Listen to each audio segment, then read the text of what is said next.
धन्यवाद। आपने मेरे एक ही सवाल में 3-4 जवाब दे दिए, तो ये माहौल, अब मैं आपसे एक एक करके सवाल पूछता हूँ। सबसे पहले जो मुद्दा इस चुनाव के पहले जो गर्म हो गया है वो है इलेक्टोरल बॉन्ड्स का मुद्दा। तो इलेक्टोरल बॉन्ड्स के बारे में मैं ये पहले आपसे जानना चाहता हूँ कि आपकी क्या प्रतिक्रिया है। आपको क्या लगता है कि इससे ब्लैक मनी वापस आएगा? जो कॉन्फिडेंशियल नाम थे लोगों के, जिस वजह से लोगों ने इलेक्टोरल बॉन्ड्स खरीदे, वो आज जो है सब सामने आ गए हैं। तो क्या ये उचित है और आप इसके बारे में आगे क्या सोचते हैं? देखिए, भारत की सुप्रीम कोर्ट जो भी फैसला सुनाती है, देश के सभी नागरिक इससे बंधे हुए हैं। हम एक संवैधानिक व्यवस्था में रहे। मैं सुप्रीम कोर्ट के फैसले का सम्मान करता हूं, मगर मेरा व्यक्तिगत मत जरूर देना चाहता हूं कि बॉन्ड से काला धन समाप्त होने के कगार पर था और इस फैसले से चुनावी व्यवस्था में फिर से काले धन का दबदबा बनेगा। इसीलिए राहुल जी के नेतृत्व में पूरा इंडिया अलायंस बॉन्ड के खिलाफ था और वो चाहते थे कि पहले की तरह जो कट मनी आता था वो कट मनी फिर से एक बार राजनीति पर हावी हो। पहले क्या होता था? चंदा कैश में आता था, और चंदा कैश में आता था तो क्या होता था? कोई व्यक्ति मानो 1500 रुपया चंदा जमा कराता था, 100 रुपया वो पार्टी में जमा कराते थे, 1400 रुपया अपने घर ले जाते थे और स्विस बैंक के अंदर या कहीं और जहां टैक्स डिस्क्लोज नहीं होता है, चंदे डिस्क्लोज नहीं होते हैं, धन डिस्क्लोज नहीं होता है, ऐसे देश में ले जाते थे। बॉन्ड आने से ये पूरा पैसा चेक के माध्यम से पार्टी के अकाउंट में जमा होता था। ये पूरी जो जमात है राहुल जी के नेतृत्व में, वो पुरानी चीजों की आदी है। उनको यही चाहिए कि पार्टी को चंदा मिले न मिले, चुनाव के लिए खर्च हो न हो, अपनी पीढ़ियां बहुत अच्छे तरीके से जी पाएं। और इस चीज को मोदी जी ने बॉन्ड लाकर इस पर कुठाराघात किया था। मैं आपको बताना चाहता हूं, मेरी पार्टी की बात बताता हूं। 2014 में मेरी पार्टी में जो चंदा आता था, इसमें से 81% चंदा कैश से आता था, जिसमें किसी का नाम नहीं होता था। 20-20 हजार रुपया कर जमा करते थे। 18 में ये 81% से 17% हुआ। 18 में एंड पे भी ये 17% पर रहा और 2023 पर कम होकर 3% पर आ गया था। हमारी पार्टी ने इसको ट्रांसपेरेंट वे से आगे किया था। जहां तक गोपनीयता का सवाल है, इसमें इतना ही है कि बहुत बड़ा देश है, हमने फेडरल स्ट्रक्चर को अपनाया है, ढेर सारे राजनीतिक दलों की सरकार होती है।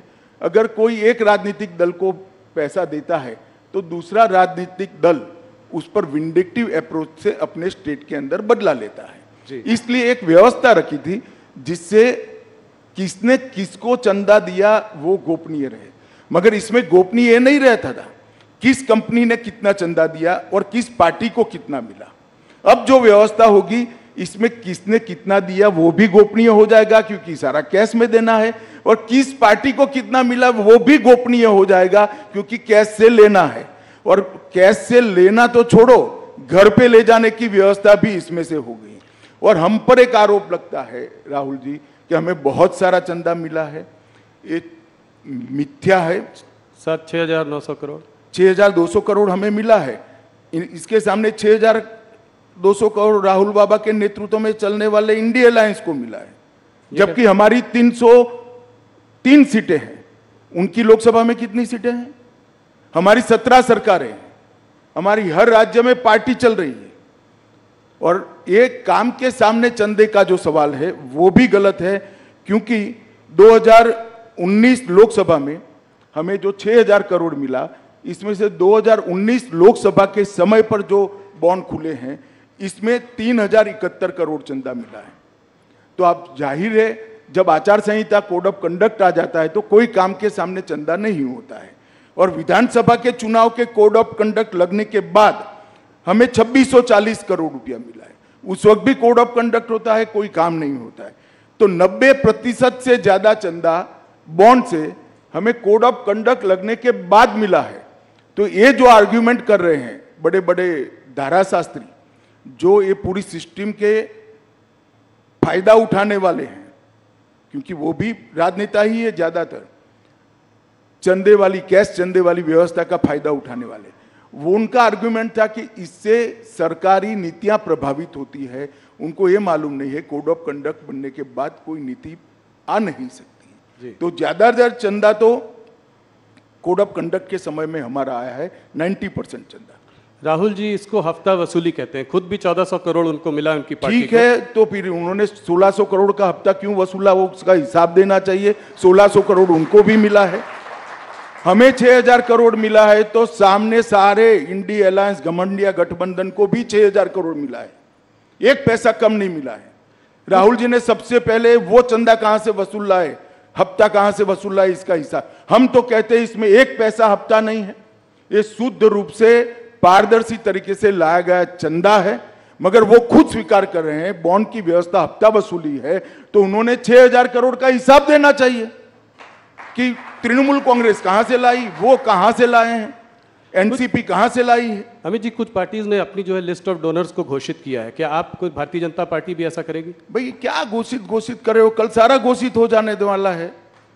मैं आपको बताने वाला हूं, बताने जा रहा हूं, घोषित कल होगा। ये मुंह नहीं दिखा पाएंगे, इंडी अलायंस मुंह नहीं दिखा पाएगा। जब पता चलेगा कि कहां से जब पता चलेगा चंदा कहां से आए।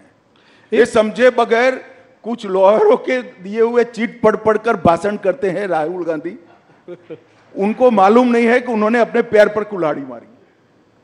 एक चीज जो और इलेक्टोरल बॉन्ड्स के बारे में बोला जा रहा है, वो ये कहा जा रहा है कि काफी सारा करीब 14 कंपनियों का पैसा जो है, करीब 4000 करोड़, वो इलेक्टोरल बॉन्ड्स उन्होंने तब खरीदे हैं जब उनके वहां कोई किसी प्रकार की इंटेलिजेंस एजेंसी की रेड हुई है, जैसे कि ईडी या सीबीआई। मैंने आपको बताया कि वो हो सकता है वो 6000 करोड़ में हुआ हो जो घमंडिया गठबंधन को मिला है। हमारा जहां तक सवाल है, चुनाव के 40 दिन में हुआ है, ऐसा कैसे हो सकता है? तो आप ये कह रहे हैं कि जिनमें रेड हुई है वो जरूरी नहीं कि उन्होंने बीजेपी को पैसा दिया। हाँ, अभी आएगा ना, मैं कह रहा हूं। अच्छा, कल आप कह रहे हैं जब आएगा कल तो सारा आएगा, दूध का दूध, पानी का पानी हो जाएगा। चलिए, उसका इंतजार करेंगे, वापस आपसे फिर उससे सवाल करेंगे। एक इससे लगा हुआ सवाल है, तो पूछकर इस मुद्दे से आगे बढ़ते हैं।